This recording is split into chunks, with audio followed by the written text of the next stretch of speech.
Hello, good evening. This is Brother Benson Media, and today is on a Saturday. We are blessed to have this opportunity to have a conversation like we always do. We also live on our sister channel, Kikao na Sauti. Allow me to take this opportunity to welcome all our viewers and to remind you that over here we do say that your opinion counts. If you will be watching for the first time, we request that you kindly like and subscribe and possibly give us your take on the discussion that we are having tonight. I want to remind you that we are also live on our Facebook platform. And if you are watching over there, I've shared a link via the comment section. You can simply join and, of course, possibly give us your view. We do have this kind of conversations on a daily basis. So you can always join and, of course, be part of these conversations. And, before again I start, I've shared a link at the comment section. If you are there, you can join and possibly give us your view or share your view with us. And today we want to have a discussion on the topic that is there, Kalou aftermath. We've seen the winners, we've seen the losers, and the question that is coming, will it determine the Mount Kenya vote in the coming general election that is 2027? That is the question that is there. That is the question that many people are asking. And so tonight, we also ask the same question. What or how was this particular election conducted? And before we get into deep details, allow me to just welcome Judith and say hello to Judith. Thank you so much for finding time to join us. Allow me to acknowledge the presence of Paul, the comment section. Thank you so much, Paul, again, for also finding time to join us this evening. And straight to the discussion of today. Allow me once again to say good evening, our dear supporters. And so tonight we dive into one of the most eventful political weeks in the recent memory, from the Olkalau by-election aftermath to youth politics, legal battles, government salary debates, and even a cyber attack targeting the president's website. This episode is about understanding the deeper forces shaping our country. And as always, I've been waving in your questions because this is a show that is built around your voice, and we do say that your opinion counts. And I'll start with the aftermath. What really happened in Olkalau? The Olkalau by-election was not just it wasn't just a local contest. It became a national conversation because Nyandarua sits at the heart of the Mount Kenya political identity, a region that has historically influenced the national outcomes. And that then brings me to this, almost everybody in the Republic of Kenya, they were all speaking about Olkalau. And what was so funny about it, if you remember, were the comments of the DCP leader and the leaders of UDA. And I remember a clip where the deputy president, Professor Kithure Kindiki, was saying that the Olkalau by-election is a test, and that particular by-election is what is going to, determine or to clarify who really has the power in the Mount Kenya region. And I remember him saying that anaenda kumwonyesha dust. Unfortunately, it has gone the other way. And UDA, after spending a lot, are now finding themselves at a point where they're being mocked by quite a number of people who are having a divergent view based on what had happened. And so, Nyandarua County has traditionally leaned towards an established politics. But recent elections have shown voters fatigue. We've seen fragmentation and a desire for new voices, where, of course, uh, you know, if we try look at what really happened and how the voters were conducting themselves and how they took the goodies and how they were, despite getting the goodies, they decided to make a decision that was contrary to the things that they were given. So the by-elections in Kenya often reveal mobilization strength that we've always witnessed in the many by-elections that we've seen. It also depends on the ground networks and, of course, emerging alliances. Like today in the Mount Kenya region, we're seeing a popularity of DCP. And not just that, even if they don't predict the national outcomes, they really matter for the political, for these political platforms that have always brought their candidate. So what we saw was the turnout was, of course, lower than the general election compared to what we've always witnessed. And so a common trend in the by-elections, we've always seen not so many people turning out compared to the national or the general elections. But the intensity of campaigning was, of course, unusually high. We saw almost all the government in Kalou, and they were all there doing what they were doing. I can see Judith at the comments saying that he said wataheshimiana. Yeah, I saw Professor Kindiki saying that this by-election is going to ndio inaenda kuwafanya waheshimiane, na hivi sasa what we saw, sijui sasa kama ataheshimiwa kulingana na yale maneno alisema ama ni yeye ndiye ataheshimu mwenzake. That is the question that we are asking. And so Judith, you can as well give us your view. Ni nani anaenda kuheshimu nani hapa sasa? And the question I want to ask you is, does the Olkalau results tell us anything about Mount Kenya's mood heading into 2027? That is a question I'm bringing forth to you, Judith, and our listeners. Just give us your view. And the question once again is, does the Olkalau result tell us anything about the Mount Kenyans' mood heading into 2027? My view is it tells us about the current frustrations that are being faced within the Mount Kenya region. It tells us about the local dynamics of different views of different interest. And it also tells us about the strength of a certain network. But it does not predict 2027. That would be my view.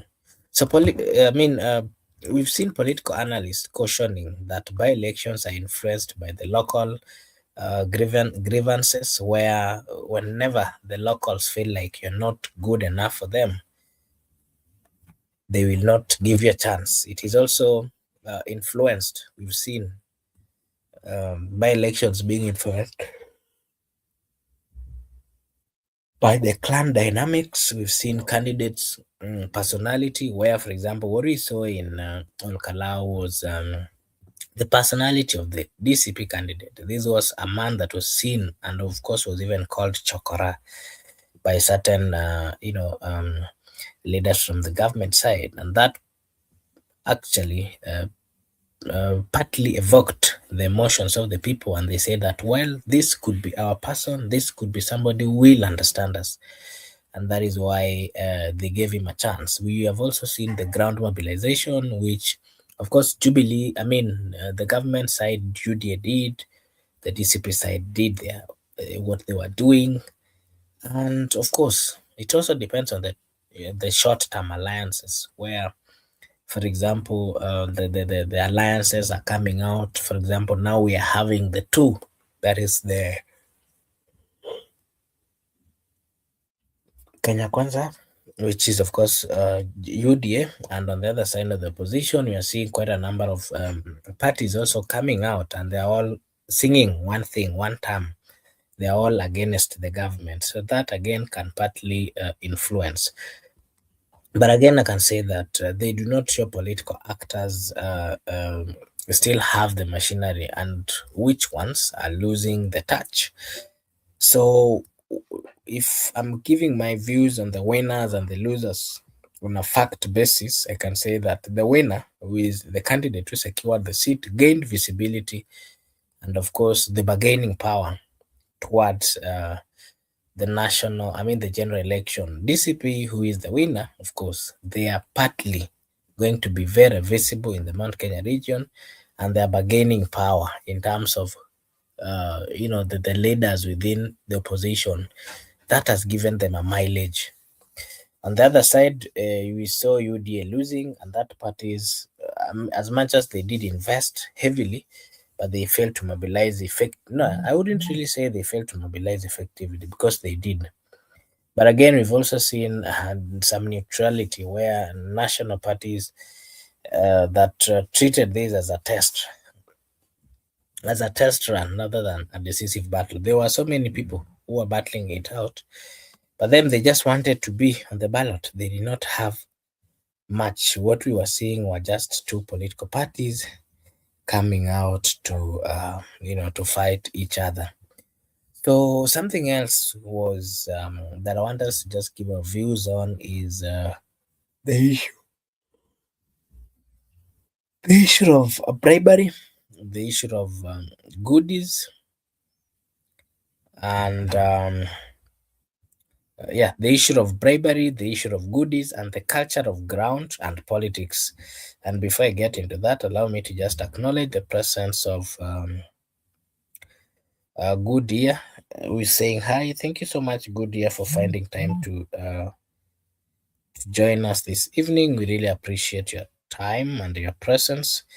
Judith is saying, I remember Sudi babysitting in a rally. Yes, I did. I saw that as well. That was a smart way of trying to relate, or to be, trying to lie to people, or trying to seek some sympathy so that people would see him as, a leader would um, get low to where they were. But all those never materialized.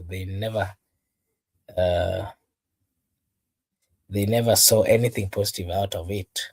The people of Nyandarua made one decision, a decision of electing somebody that they felt was there for them. Yeah, so on that, let me just give my views on the bribery, the goodies, and the culture of the ground. We've seen Kenya's elections law, specifically the Elections Act of 2010. It criminalizes bribery. We've seen IBC has repeatedly warned that food distribution, cash handouts, transport in giving of transport, goodies like t-shirts, water tank, all these kind of things are illegal when used to influence voters. Yet on the ground, these practices we witnessed quite a lot. If you read the Elections Act 2011, food, cash, giving of transport, and goodies, and of course with the intention that you're using to give, they are all illegal. They are illegal. But what did we see? It was everywhere. So the question I'll ask our viewers this evening is, are goodies now the expectation? Have voters normalized bribery? Are goodies now the expectation? Have voters normalized bribery? That is the question that I'm asking, that I would want to hear your take. Our viewers, most of the ones who are watching at the at the comment section, and Yeah, so you can just give or share your views on this. Are goodies now the expectation? Are voters normalized bribery? My view to this is a painful but important question. Many communities have come to see campaign goodies as compensation for economic hardship, not bribery. But IEBC insists that bribery undermines democracy. It is not just IEBC. We've seen political parties, we've seen Kenyans coming out to say that bribery undermines democracy. It distorts the voter's choice because it partly influences the voter's choice. It creates dependency. That is why we are seeing so many goons are coming out because they want to depend on these particular people for survival or for movements. It also fuels corruption to the highest hand. That is why we saw quite a number of serious bribery. And you'll find that those within government would simply go get into corrupt activities, take money, and get to use it in their elections. So the all Kalou by election, I mean, it showed us reports of nighttime distribution of food, which we saw was everywhere. We saw cash tokens everywhere. We saw promises of bursary, transport facilitation, gas being given to the people. We saw, electricity was also being brought forth. These are not new, but they show the gap between the law and, of course, the practice. Yeah, so allow me to read some few comments here. Judith here is saying, watu wamepanda bei. Okay. Since there is no development, then give them goodies. So you're saying that is the expectation currently, Judith? You can kindly expand. Anyway, thank you so much for just engaging us, and allow me to remind our viewers that this is the Benson Media. We are live on our sister channel Kikao na Sauti. We're also live on Facebook. From whichever side that you're watching, we request that you kindly like and subscribe, because if you do so, it is a way of supporting us. Is something else that I wanted to give my views on is DCP's first MP. What is the symbolism and the reality? The Democratic Congress Party, that is the DCP, is a relatively small, still new party. Winning its first MP seat is symbolically important because, number one, it gives the party a voice in parliament. It increases bargaining power in coalitions. It signals voters' openness to alternatives. The question I want to hear from you, your views on, is, does DCP's win change anything nationally? Judith and everyone who is watching, you can give us your view on that. Does does DCP's win change anything nationally? Because what we are seeing is DCP has gotten its first member of parliament. This is going to give the party a voice in parliament. This is going to increase the bargaining power in the coalitions and the alliances that they are forming. This will signal the voters' openness to alternative, that is, to this party DCP. So the question again is, does DCP's win change anything nationally? My view is it changes visibility. It changes, when I say visibility, it means so many things. It changes how people will be looking or engaging with the DCP. Like I've said, it gives the party the voice. It has also increased the bargaining power in coalitions. Yeah, but even party start some. I mean, this party has started somewhere. It is still a small party. Having its first member of parliament is a show that even the giants began from one seat and then they progressed. That would be my view on the All Kalau and the All Kalau by election. And Judith here is saying that since there is no development, then give them goodies. That is what Judith is saying. I can say Goodyear is saying thanks. I've been isolating for 2 days, even indoors is worse. But how are you doing? Okay. Thank you. Allow me to welcome Bwana Msimamo. Msimamo, I want to take this opportunity to just welcome you and, of course, to remind you that we've been having a discussion here that is specifically the topic was the aftermath of Olkalau, what really happened in Olkalau.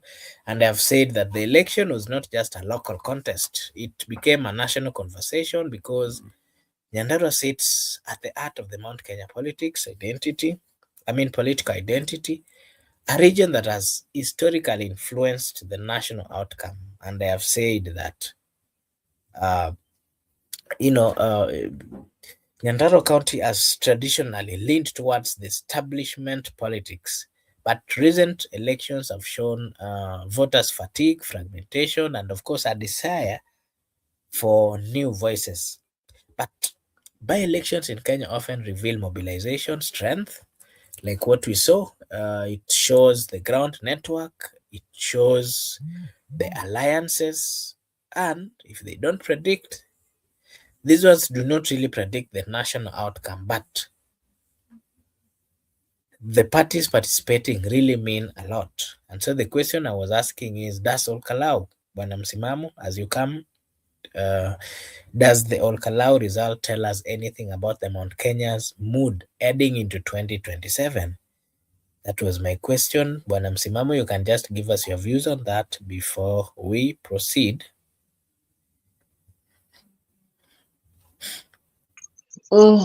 Sawa ndugu yangu, mimi niko salama, namshukuru Mungu. Tumeiona siku, lakini pia kubwa zaidi furaha kujumuika nayo tena hapa. Unajua jana nilikuwa na ndugu yangu peke yetu hapa, mimi na Benson. Unaona, sasa nikajaribu kutafuta mwanangu wa ubavuni hapa, sikumkuta. Nikasema labda amebanika mahali ama ameshikika mahali, basi tukalipeleka lilivyo.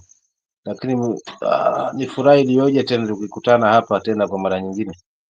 Ila tu kabla niingilie katika swali lako, wacha nifanye lenye tija hapa kuweza kuwakumbuka wote wale ambao wako upande wa comment section, Paul Kusiang, Judith, lakini kubwa zaidi ndugu yangu wa mbavuni hapa Gudia, na pia nimwambie asante sana, abarikiwe na nimeshukuru haswa pakubwa. Nikirudi kwa swali lako kwamba labda tafsiri ya uchaguzi wa Kalou basi unaashiria nini haswa tuendaa kwa 2027 haswa katika siasa ya mlima. Je, mlima uko namna gani? Historia ya mlima ndugu yangu Mark tunaijua, wao wakisema ni left ni left, wakisema ni right ni right, so wakiamua wameamua. So kwa ishara hii ya Olkalau basi inamaanisha kwamba mlima ama central ile kwamba wao wameamua kubaki haswa kwa one term. Hivyo wale ambao ni wapenzi wa two term, ambao wengi wao si wananchi bali viongozi, itakuwa ni kazi ngumu mno kuweza kubadilisha haswa tafsiri nzima, kwa sababu tuliona haswa hata wamama wazee vikongwe wanashikiliwa mkono huku na huku kuhakikisha kwamba wanaenda timiza jambo lao la kidemokrasia.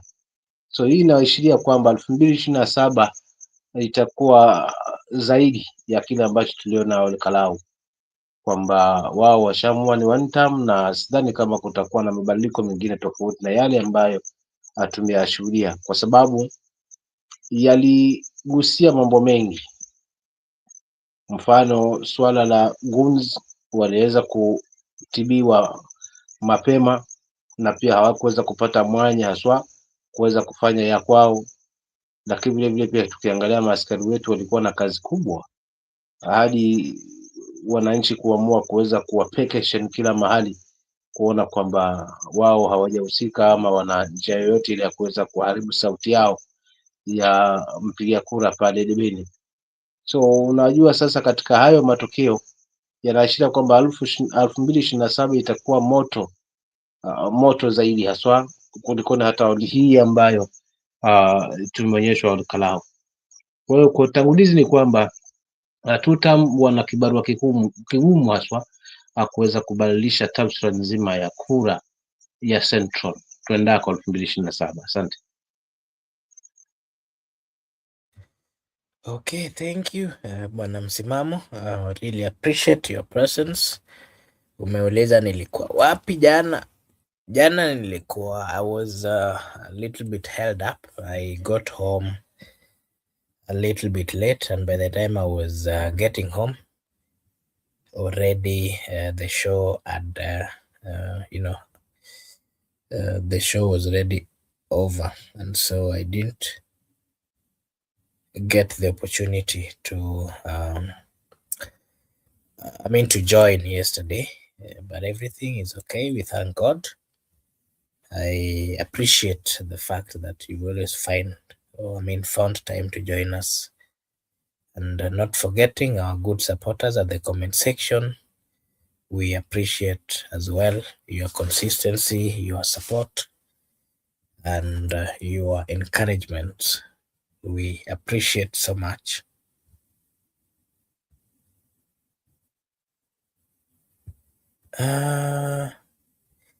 Kiaje Judith, would you kindly clarify that there are people they have you heard kuna mtu anauma watu kivipi? Kindly clarify Judith at the comment section. Bwana Msimamo, something else that I wanted you to just give your views on is we've seen the bribery which you've talked about, we've seen the goodies, and of course the culture of politics on the ground. Bwana Msimamo, Kenyan's elections law, specifically, if you read the Elections Act 2011, it criminalizes bribery. IBC have, of course, reminded the politicians of this. You know, according to the Elections Act 2011, things like food distribution, cash handouts, payment of transport for these transport inducements, the goodies, especially when you're giving them with the view of influencing voters, it is illegal. It is illegal. That is what the Elections Act speaks about. But on the ground, what we saw, all these things were happening. So my question to you again, Bwana Msimamo, is these goodies now the expectations by the citizens? Does it mean that voters have normalized bribery? It is a normal thing today. Because from my understanding, many communities have come to see campaign goodies as compensation for their economic hardship, but not bribery. IEBC is also coming out to say that bribery undermines democracy. The Kenyan citizens have always, again, we saw even young people going to the street saying that bribery undermines democracy. It distorts the voices of the people. It changes the view, the thinking.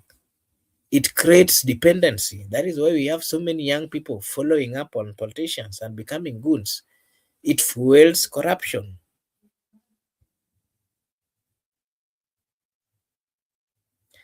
We saw all these things in Kalou. So the question I'm asking you is, Bwana Msimamo, siku hizi wananchi wanataka tu hizi goodies. They don't, that is what they expect from the politicians. And another question is it now a normal thing that a politician akikuja lazima apeane? You'll give us your view on that, and I Uh, can see. yes, yeah. Oh, yeah. Proceed. Sasa hili hili siwezi nilaumu mwananchi kwa sababu viongozi ndo wamekuja na hii hulka, kwa hiyo ikawa is like a normal thing kwamba lazima aje na magoodies na nini ndivyo apate kusikizwa. Kwa wakati huo wa nyuma ilifanya kazi, ilikuwa ni rahisi kuweza kumbadilisha mwananchi, maana kuna yale ambayo ilikuwa kidogo yanafanyika, haswa yanaonekana upande wa uongozi, kiasi kwamba hata hii goodies ilikuwa ni kama nomu, uwe na hela ndio usikizwe. If you don't have money, inakuwa ngumu sana kuweza kuwarai wananchi, but imekuja ikaharibika. Unajua, mnaambua mgemo kimsifu sana, basi tembo lile uliweka maji. Kwa hiyo hawa wakazidisha mno. In fact, hii regime ambayo ipo kwa sasa hivi ikazidisha mno kiasi kwamba imekuwa ndiyo silaha pekee ya kuweza kubadili haswa akili na maamuzi ya mpiga kura. So imefikia wakati mwananchi naye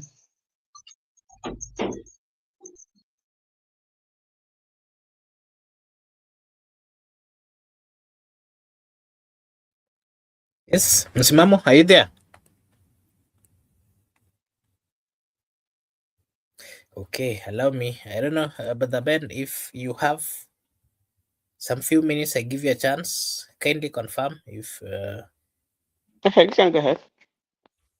Okay, thank you so much for finding time to join us, and we are having this discussion more so on the aftermath, what really happened, and we've said that the All Kalau by-election was not just a local contest; it became a national conversation because Nyandarua sits at the heart of the Mount Kenya political identity, a region that has historically influenced the national income. I mean, the national outcomes. Mm. And, we've given our views, the expectation, we've said quite a number of things, the mobilization, the groundwork, the merging alliances. We've also given our views and also asked what were the desires of these particular voters, what were their expectations. We've looked into the turnout, where, of course, it is not as many as we've always witnessed during the main general election, but what we saw was a good number. We've also asked whether this, election that we saw, does it tell us anything about the Mount Kenya's mood heading into 2027? That is a question that probably you'll give us your view on, because we've seen political analysts cautioning that by-elections are influenced by quite a number of things. We've seen the local grievances, we've seen the clan dynamic, we've seen the candidate's personality, the ground mobilization, we've seen issues of money arising. And so we even got to the point where we have a loser and a winner. What does it mean for DCP? What does it mean for UDA? And what is what would be the view of the people outside here? That is part of the question we are asking.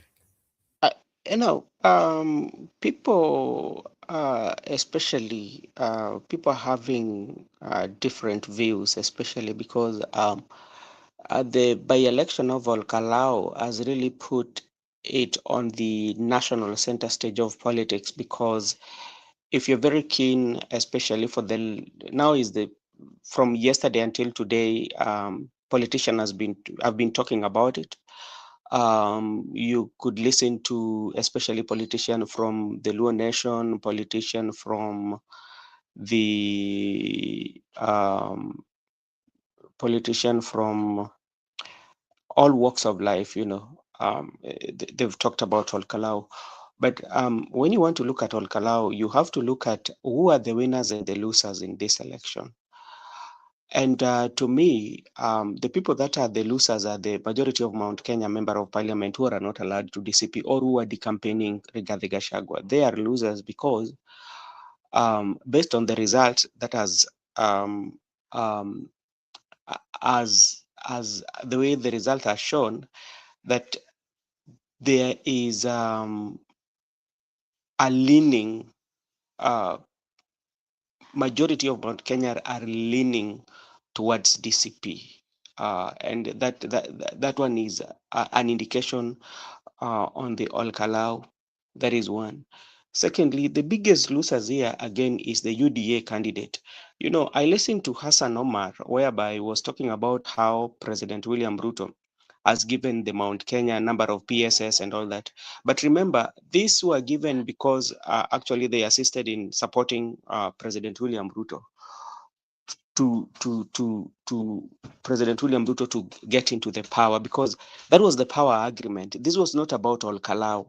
Yeah. So when Hassan Omar is talking about like the president has always distributed around 17 PSS and the CEOs, that was agreement that was there before All Kalau. But now, since All Kalau has spoken quite much differently, so they are bringing that analysis.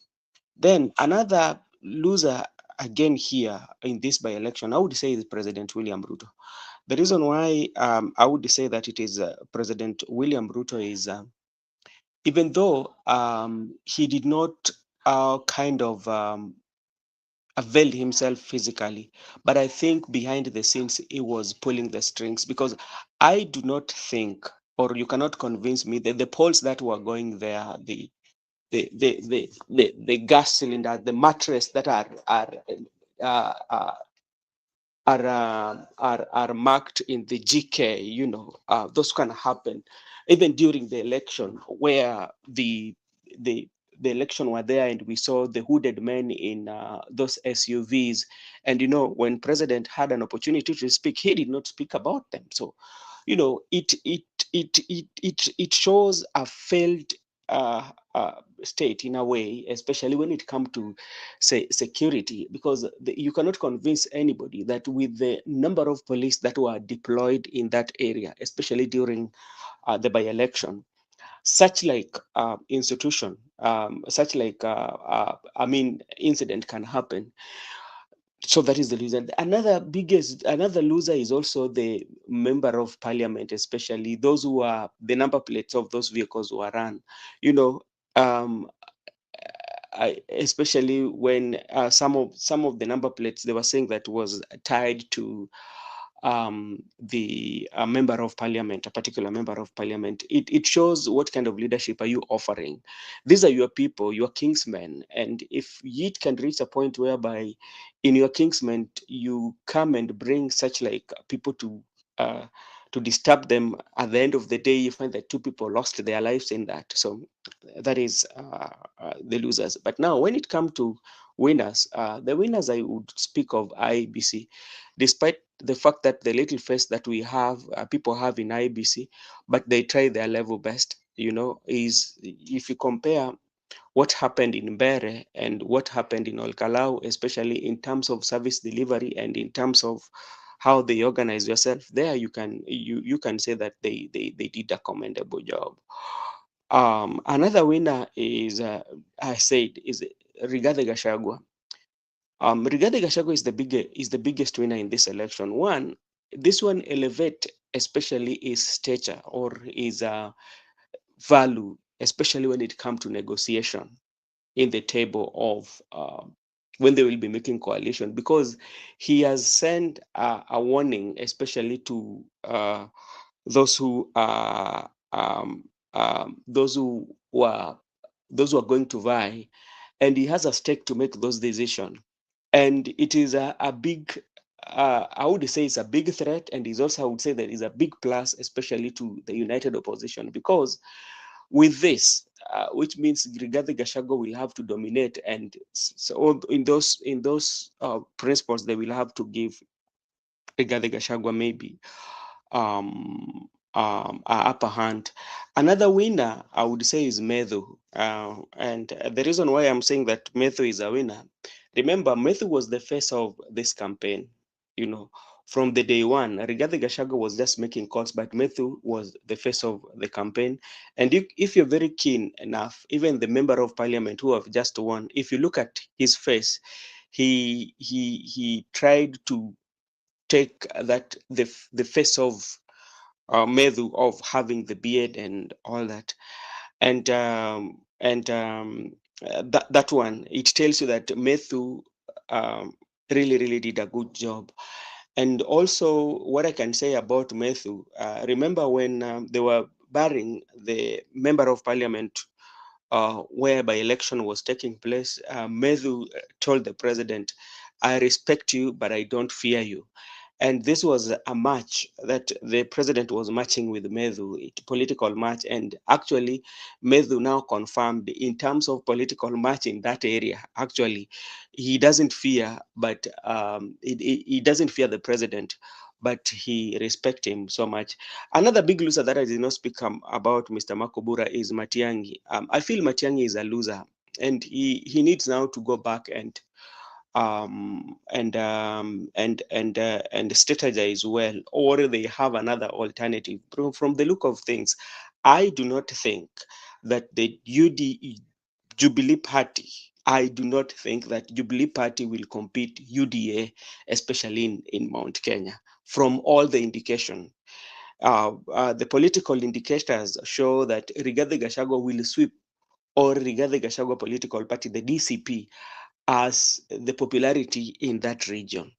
So what does that one mean, especially for Matiang'i? Remember, when you look at our politics, some of these positions you are given based on what you are bringing on the table, or based on what did you contribute during the funding of those political parties.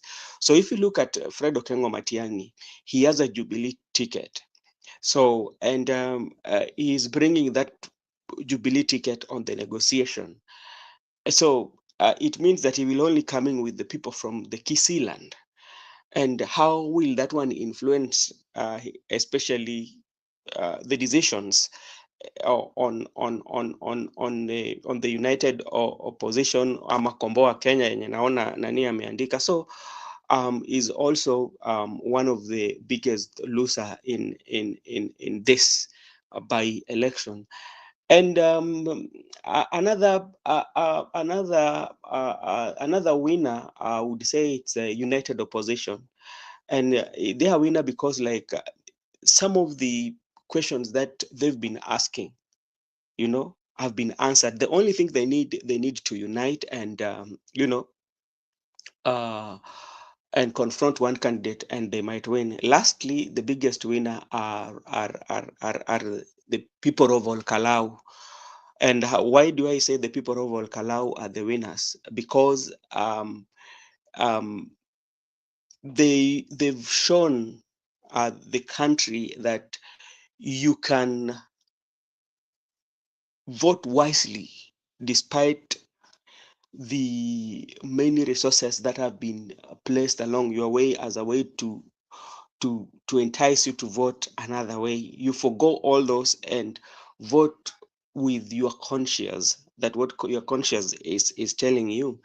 And that's why you see, when you're very keen, the people who are very bitter, I tell you earlier, you look at the way Wanga is speaking, Oburu Odinga, the ODM party leader, when he was having a fundraiser the other day, he decided to attack Rigathi Gachagua. Millie Odhiambo told them, Otieno Kajwang told also that this election is not going to be you're not going to win this election based on resources that you have, because all Kalau people have answered those questions. So that's my take. Thank you. You've actually reminded me. I saw the comments of Senator of Oma Bay saying it blank at it as it should, that the coming general election is going to be a determinant. It is going to clarify to the people. I mean, the people would get the opportunity to elect the people that they want. And I had him reminding the political leaders that they should know that this time round it is not all about money, it is not all about kuinuliwa mkono, it is not all about who you know, it is all not about a political party. The senator was then telling the people that it's going to be, if you are already elected, the people will ask you what you've done as a member of parliament, as a senator, as a leader. And if you have answered, or if you have, something you've done that you can point out to them, probably they will give you a chance. But if you don't, he said that from what he saw in all Kalau, it is not going to be easy. And that then brings me to this question. Bwana Msimamo, the all election in all Kalau, has it brought a new thinking? Has it reminded the leaders of the possibility? Has it reminded the leaders of how the citizens are thinking? It is not all about money. It is all you are offering as a person or as a leader. Is that the truth of the matter? And can it influence the national election, Bwana Msimamo, before we get into the other topics? Asante ndugu yangu, vya msalimia ndugu yangu amekuwa hapa Ben. Kabla nijibu hilo, nimalizie lile kabla nitemwe hapa na net kidogo. Kwamba ulikuwa umeuliza kwamba haya masuala ya hongo vipi tena, tukizingatia uchaguzi ule wa jana ole Kalou na masuala na gudi zote walizofanyiwa, kisha mwisho wa siku wakafanya maamuzi yao. Nadhani imefika hatua kwamba Mkenya sasa haridhiki tu na tonge la mkononi, kila anahitaji ni ule ambao ni wa mvuleni, yani ule ambao kwa safuria ama kwenye sahani ule. So ukimpa tonge la mkononi anajua fika kwamba hili ni tonge ambalo halishibishi, ili nishibe lazima nipate wa kwenye sahani ama kwenye mvule ama kwenye safuria ama kwenye nyungu ule. So wanasiasa hawa wametumia Wakenya for long na matonge haya ya mkononi kuweza kuteka hisia na kubadili mitazamo kutokana na shida ambazo tunazipitia kama Wakenya, swa shida ya uchochole ambao ni mwingi mno katika taifa letu. So wananchi sasa wanaonyesha wazi kwamba hela si kitu, kile wanahitaji ni huduma zilizo bora, na ni huduma ili zipatikane kwa bora ni viongozi ambao watakuwa na tija, viongozi ambao ni bora zaidi. So kwa kweli ole Kalou imeamsha mwamko mpya wa kisiasa katika hili taifa. Nadhani maeneo mengine ambayo yalikuwa na hatihati wataweza kufanya vivyo hivyo. Unaona kwamba mwananchi ndiyo kusema, na akiamua lake basi kwa kweli haswa inakuwa ngumu kwa kuweza kupanguliwa. Unaona, so nadhani hilo ndo nalizungumzia haswa zaidi kwamba hongo inaelekea kwamba hela sasa hivi haibadilishi mawazo ya Mkenya kutokana na viatu ambavyo vimeweza kumbana. Kwa nataka kuongezea hili swali ambalo ulikuwa umeniuliza, lakini pia vile vile haswa nikirudi katika swali lako hili la pili ambalo linawiana tu na hili ambalo nimeweza kulijibu. Unaona, kwa kweli taswira nzima ya siasa yetu katika hili taifa sasa hivi itabadilika, kwa sababu mwananchi for long hajakuwa akipewa nafasi haswa sauti yake kuweza kusikizwa. Mfano, akiandamana anapingwa, wakikutana mahali na kuwa kizungumkuti. So nadhani sasa hivi kwamba ili mwananchi haswa sauti yake isikike, basi ni haya ambayo tuliyashuhudia haswa jana ole Kalou, kwamba hawatakubali haswa sauti yao ikandamizwe tena, edha kwa hela ama kwa haya makundi ya wahuni. Hawa tunaita gunzi, makundi ya wahuni. Unaona, kwa sababu kama ni swala la wahuni tuliona dawa yake jana, waliweza kuipeana haswa wananchi wale wa ole Kalou, lakini kuhakikisha kwamba kura ile ambayo wanaiendea, kura ambayo ni ya kidemokrasia, kura ambayo imo ndani ya katiba, basi kwa kweli yale matokeo yatakapokuja kutokea, basi yawe ni matokeo ambayo yataonyesha uhalisia wa mpiga kura. Unaona, kwa hiyo kwa kweli mabadiliko sasa hivi ya kisiasa hasa katika taifa letu, basi the losers, nitaungana na ndugu yangu Ben kwamba losers ni hawa jamaa zetu wa serikali, hususan wale ambao haswa walitokea upande ule wa mlima na effort ambao waliweza kufanya na kila kitu walichojaribu kukifanya kuteka hisia, kwa sababu unashangaa kwamba akiongoza anachaguliwa miaka mitano kawaida katika taifa letu, kisha miaka minne anaweza ipoteza haswa, akawa haonekani kabisa kufungamana na mwananchi. Lakini ikija miaka miwili ya mwisho ama mwaka mmoja wa mwisho ule, ndio unakuta kwamba sasa kila jambo linazuka.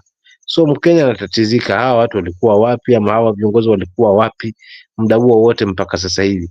So ina maana kwamba kama utawapelekea maendeleo tena karibu na uchaguzi, basi ndivyo natarajiwa kwamba hapa mimi niingizwa tu chambo, kisha mwisho wa siku nasaudishwa kwamba hapo ndani kuna ndoano, ili niepukane na hili ni chambo, hiki ni kile kiujanja, kisha nikishawaza chambo, basi nihakikishe kwamba ndoano ile hainikamati.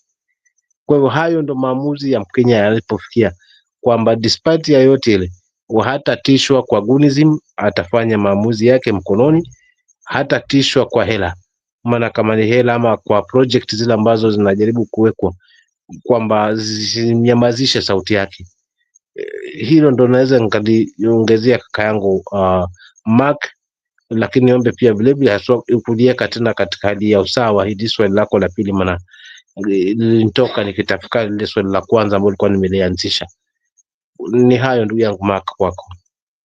Okay, thank you so much. And I just also wanted to remind our viewers that this is somebody, a member of Parliament of Uganda that was well known, Adjumani West County MP and the immediate former Deputy Prime Minister of Uganda, General Moses Ali. He passed away today at the age of 86. This was a politician, who a seasoned politician. And I remember when he was going for his re-election, so many people asked why he was even doing so, because his health was not good. He would not speak, he would not stand, he would not speak clearly, he would not stand. He looks like, he was old and of course sickly. So many people really asked why he was doing so. And of course, he went for the re-election, he was elected, and of course, the other day he was removed as the deputy prime minister. And after some few months, of course, he did die. I also wanted to let our viewers know, and of course, to send condolences to the people of Uganda. Yes, Judith, that is the one who died.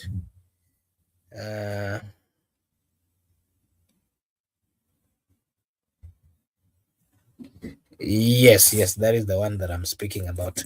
Yeah, so Bwana Msimamo, something else that I wanted us to just, to have a discussion about was today we saw the Catholic bishops coming out to warn the youths, saying that don't be used as goons. Kenyan youth population is massive, over 75% under the age of 35. Unemployment remains high, especially in urban centers.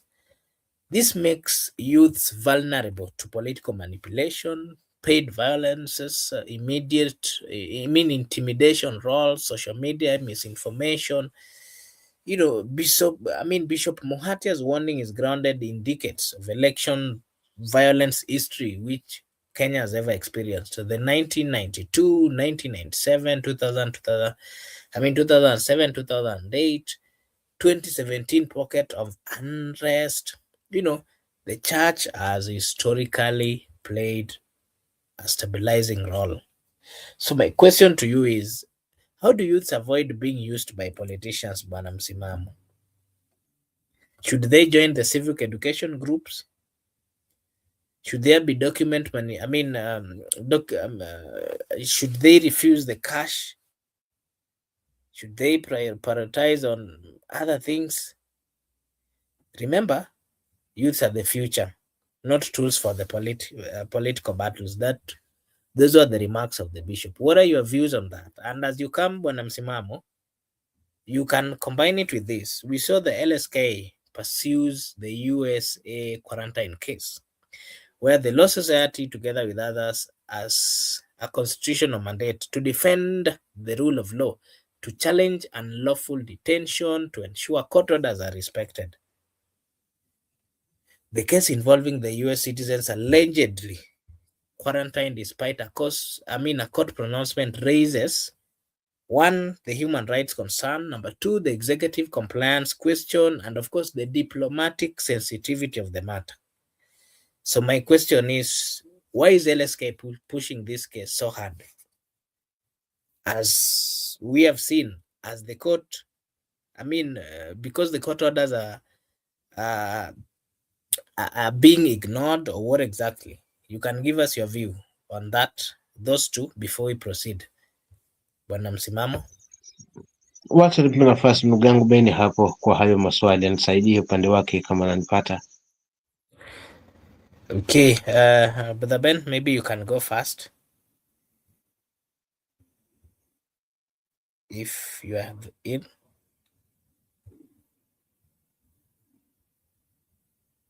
Bana, Msimamo, I think you can just go. I think maybe Ben bado ameshikana.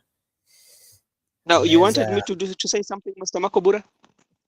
yes, I wanted you to give your view on two things. The comments of the Catholic bishops warning the youths, saying that, as you know, 75% of Kenyan population are under 35 years of age. So that then gives it the fact that they are the majority. Unemployment, of course, is still a problem, and a serious one, more so in the urban area. The youths are very vulnerable to the political manipulation, paid violences, intimidation, roles, social media misinformation. But the bishop is also warning about the decades, uh, you know, the decades violence that we've seen through the elections. The one in 1992, the one in 1997, 2008, 2007. He is asking, where are the youths headed? And so the question that you can give us your views is how do youths avoid being used by the political class? Number two, you can combine it with what the LSK If you are look talking at about. our politics, uh, Okay, proceed. if you look at our politics, is not only in this era. Yeah, I'm getting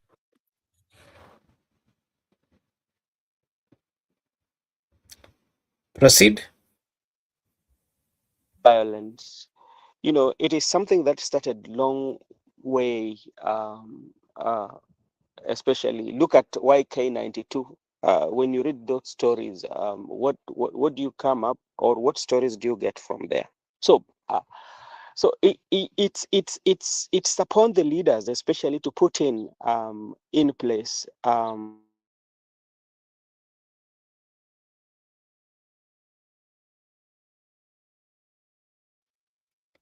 You are breaking. we I don't know find whether you're there.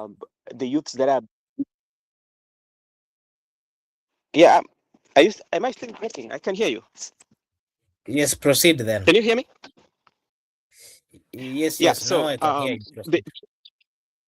okay. So the youths, if the youth, they can put in a proper mechanism to make sure that the employment is created, because something that we have to agree, Makobura, government cannot provide employment to all the youths, or the larger population that are graduating from this higher learning institution. If we would say that the government should give them all employment, then that one we are wrong. But what I know government can do, government can provide a conducive environment, especially for investors to come to promote business ideas that maybe the youths have. Just to remind you, the other day, not very far ago, especially the Luo creators and the musicians were called in Nairobi, and they were called. One of the main agenda was to come up with a circle. Just imagine, si kwa ubaya, it was a very good idea, but remember that they have to be called in Nairobi so that they can form a circle. But now look at where the challenge is. And I'm told, and this one of them said that they were given, after that they were given 20,000 each. I'm not opposing that, but I'm looking at it especially in entertainment, because these are people who are in entertainment industry. You know, you can form a circle, but if proper mechanism and proper laws are not put in place, especially to promote the musical industry, then it means it's still the same. There's nothing that is not there's nothing that is going to change. Yeah, you know, you look at all that is happening. That one, it also can tell you that the intelligent way or intelligence way in which you create violence, that is called a silence violence, because I give you the money or we do the circle, yet as an entertainer, as compared to other countries, how have we put in laws that make sure that you get your royalties? You know, majority of the musicians, how do we put in laws so that we do not get copyright? Because that's the places whereby you get your money, you know. How do we put it that they even create, they put the patent on their product? You see that? So once you do that, and you know, even if you don't form circle for them, yeah, they will have circle, but the rate at which they will be getting their money is sustainable. Because if the environment for entertainment, it is not favorable, yeah, majority of those young musicians, they don't go far, you know. Remember, we had somebody like Kaveve Kadore. He had a hit. What happened? You know, what happened? And you take a typical example. Watch at the Diamond Platinums of Tanzania. What are they doing? What kind? How? What is making them to do better in terms of even revenue earning in their musical industry? Even though you can say that their money does not have value, but at some point you see, with their valueless money, they seems to be making good money. So I think with the youths being involved in goonism, in violence, it's just the leaders themselves, because these are they created themselves. They know how to create good jobs. They know where to engage the youth, but they've decided to give them those small money so that they can fight. So that is my take on that.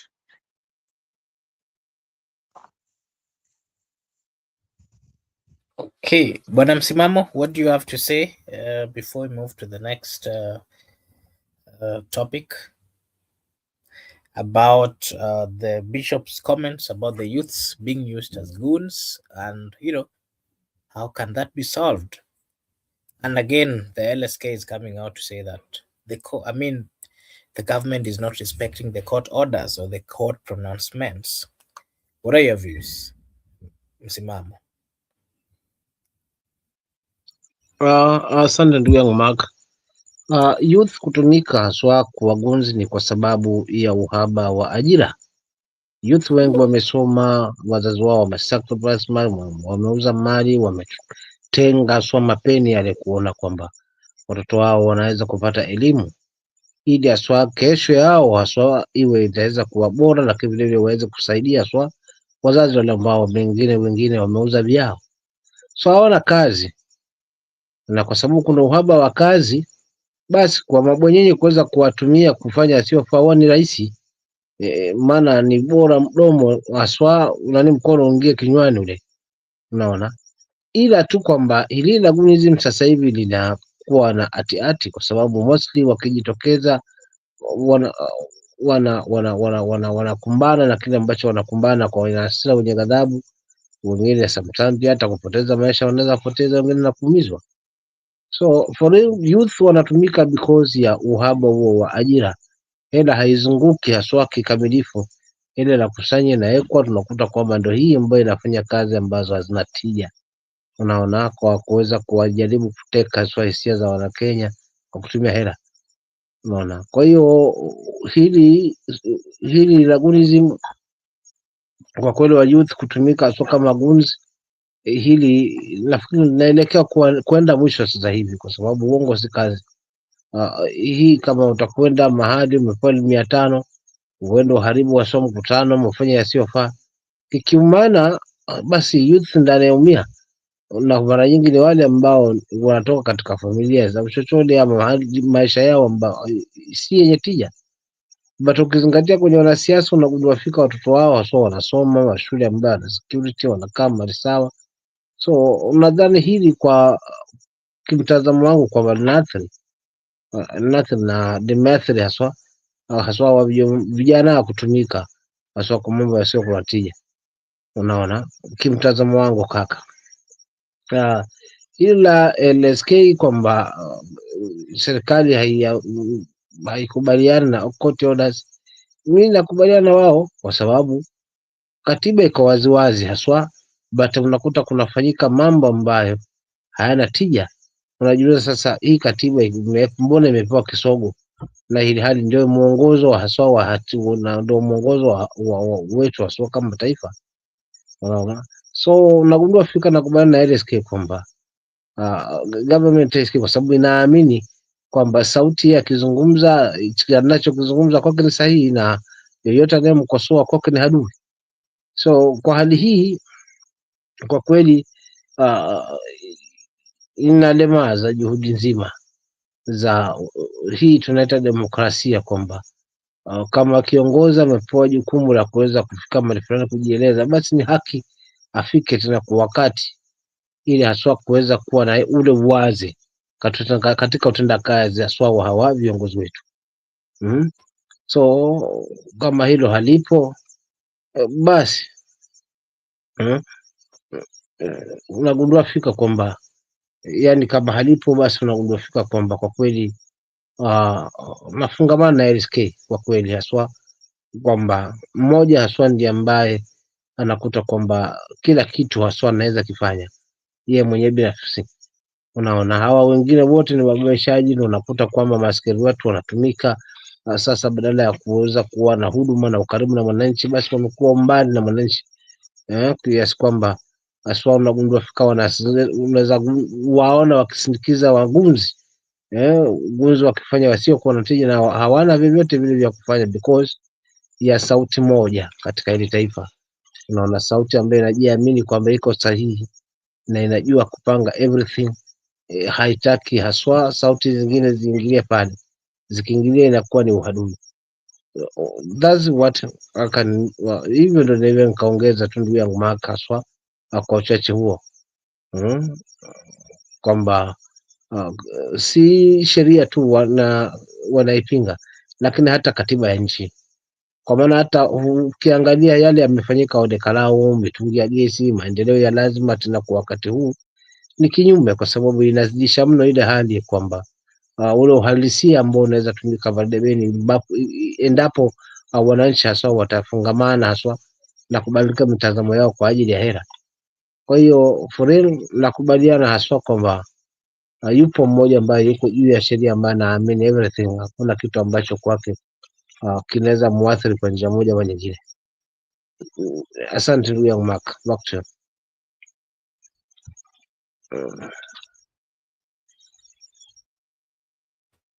Okay, thank you. I can see Judith has turned the conversation into the political, football arena.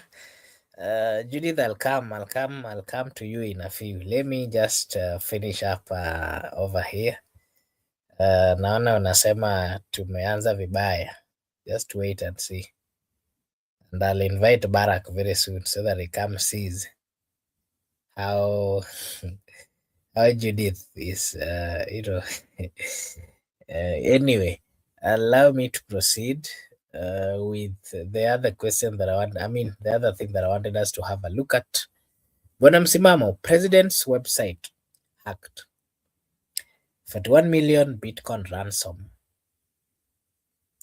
Kenya's faced multiple cyber attacks in the recent years. We've seen government portals, we've seen financial institutions, we've seen telecom systems. The attack on the president's website is serious because, number one, it targets the highest office. Number two, it threatens the sensitivity of the information. Number three, it demands ransom in cryptocurrency. It exposes system vulnerability.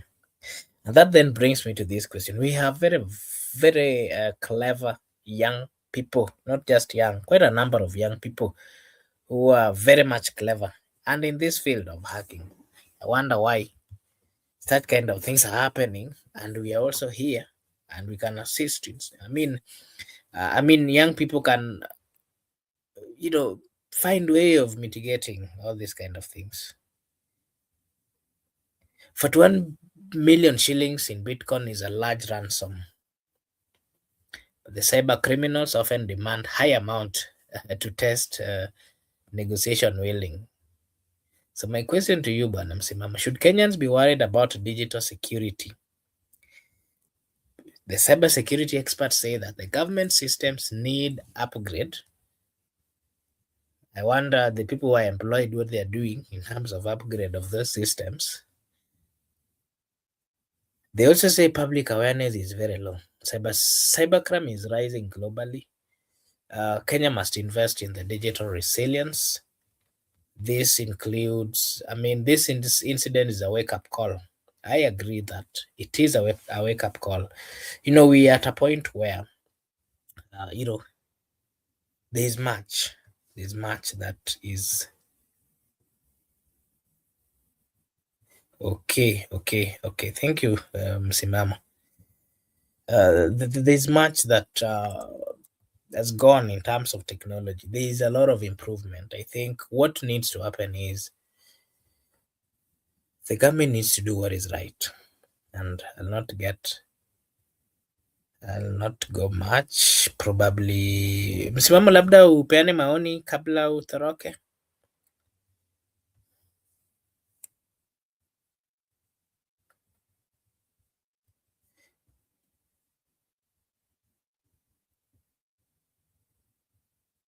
Msimamo. Yeah. So what does this mean for Kenya? Kenya is in a transition phase, politically, socially, and of course, technologically. The events of this week that we've seen, the political realignment, youth vulnerability, the legal battles over the constitutionalism, the economic pressure, the digital insecurity, but they also show the institutional resilience, active civil society, engaged citizens, a maturing democracy. Kenya is not just collapsing, it is evolving partly. But as much as it is, what are the measures that have been put in place by the government to ensure that the new technological advancements that are coming, they are ready to, to be part of it, to participate, so that they are not left behind? Those are some of the questions that people are asking.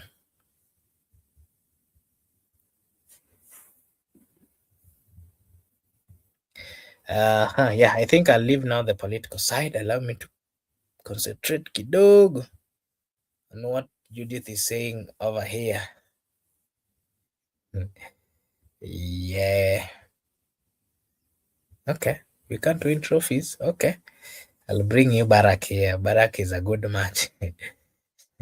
In terms of football, you can do a good representation. Riken is not pushing off if it starts. Okay. Today will be the golden boot here. Mbappe has to pass it to FIFA. Okay. I've been watching. Yeah, the World Cup. I think this has been this World Cup. By the way, it was marred by a lot of things. It was not the World Cup that we've always seen. I remember the last one. I remember there's a World Cup. Was it in 2000 and when I started following politics? Was it in 2009? I think so. I think it was 2009, if I'm not wrong. I remember we'd walk several kilometers, even at night, to go watch that particular game, all the games that played during that time. And we would find it tough the following day because we were going to school at the same time. So you'll go to school and then you'll be finding yourself sleeping because you had walked for almost 5 kilometers going to watch football games from different. That was life. This game that we've seen this time round, the World Cup, it wasn't the people never really turned out, or it was not very much. It has not been watched globally as the other ones. I don't know why, but from what I've heard, there was a lot of bribery, even again in this field of politics, and there were a lot of things to do with, it never really followed the law, and that was not right because there were accusations of people. So some people who I actually even given red, they were being brought back to play, and the question was, there are rules of the game. The rules of the game partly were not followed, and being that it was being played in America, partly in the US, and with the many restrictions over there, where we saw when it was starting, there was a referee from Somalia who was supposed to be there. He got there and he was denied entry. He had to come back. We witnessed quite a lot, and that partly made it a little bit tough for. Yes, it made it a little bit boring, or made people not to have so much interest in it. I can see Goodyear is saying this World Cup has been fixed. Yeah, I think that is part of what I was saying. There was corruption and, of course, denial of visas, and, of course, the Trump interference. Yeah, that partly made it a little bit boring, or it made people not to be very much active followers. Yeah, but I've seen Goodyear is saying that is rooting for England, and that not be supporting France. That is not bad. That is good. Judith is saying the worst mistake was posting it in the US under Trump. Yeah, Trump. Trump is Trump is Trump. Trump is Trump. Yeah. So I think I'm glad you admired the. I think I'll end it at this point. I'll end it at this point. Or what I can do, I can share a link for you, Goodyear, and Judith. Kindly join and participate in this issue of football. Yes, that is the test that I'm giving you tonight. I've shared a link for Goodyear and Judith. Kindly join. You have the conversation about the World Cup. Yes, Brother Ben, the issue of World Cup is here, and we are asking why this time round it has not been hyped or watched globally as it has always been watched. And there's so many issues which are coming in, issues of bribery, issues of denial of visas, and all those kind of things, corruption here and there, made it tough. What is your view? I think also it depends. I think also it depended on the host. Like the immigration policies for US was not favorable for some candidates. For instance, if you look at what happened to Iran team, um, they were coming from Mexico. They play, then they leave. You know, I don't think that they did not even get the media coverage, and which did not go well with quite majority of people. We also had an issue where a player of the United States had a red card, and the president had to call the FIFA president, and that red card was uplifted. So there's so much that was, um, so those are some of the things that might have contributed to.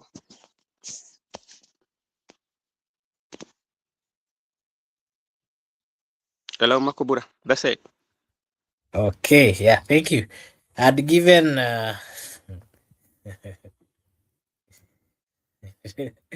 I'd given Goody and Judith a chance. I'd actually shared a link so that they can join and partly give their views on the issues of sports, most of the World Cup. And being that Barack is not in, I've seen Judith is partly attacking me. I will call my lawyer Barack What we to need to come. do, Makobura, we need to start a session whereby we are going to discuss about Premier Football. League, all that, and Judith and Goodyear will be the panelist. That's a very good panel. Yeah. So let them kindly confirm. Judith and Goodyear, kindly confirm if you'll be joining to lead the debate or the conversation on sports and yeah,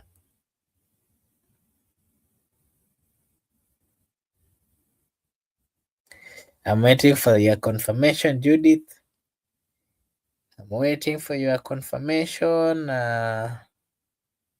Goodyear, will you be available Makobura, see you. for the slot? Yes. Meanwhile, allow me to take this opportunity to appreciate and say a big thank you to everyone who joined us this evening. uh, okay, okay. Thank you so much, Goodyear.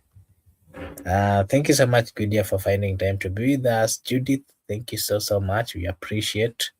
There was Paul. We really appreciate your time. And everyone who joined us at the comment section, we really appreciate. Allow me to appreciate Jeremy Poteng, Leo Nyabaya, for also finding time to join us. We really appreciate your presence and, of course, your consistent support. We don't take it for granted. We really appreciate. Yeah, so Judith, I'll be sharing with you a link immediately after all the political conversations. I'll be hosting you, and you'll be giving us the sport news on a daily basis. Hopefully, that is. I know you are okay with that. I hope so.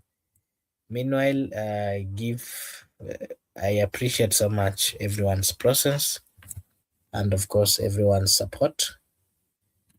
Your consistency, always being here with us. We don't take it for granted. We really appreciate so much. And wherever you are, may God bless each and every one of you.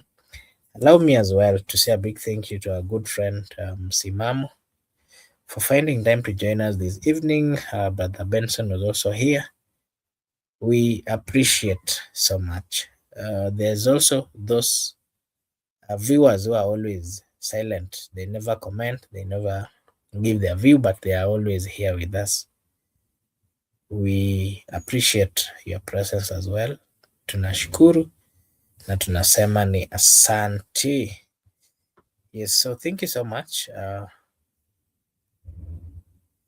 Thank you so much, Judith and Goodyear, for the consistency at the comment section. You always gives us the morale. You always reminds us that our time is not wasted. That you're always there with us.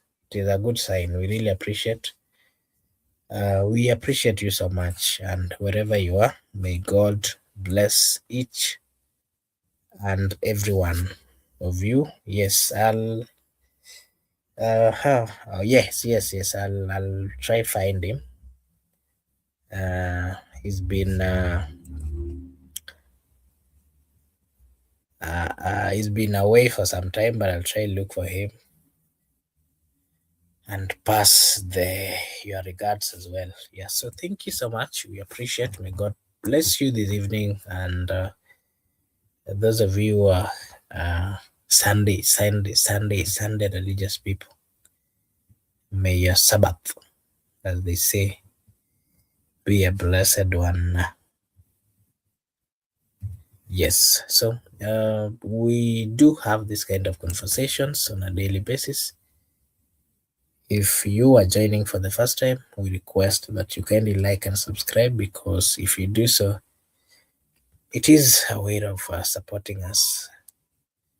So allow me to take this opportunity to wish you all a blessed morning, blessed afternoon, a blessed evening, a blessed night from wherever you're watching us from. We appreciate, and may God bless you. See you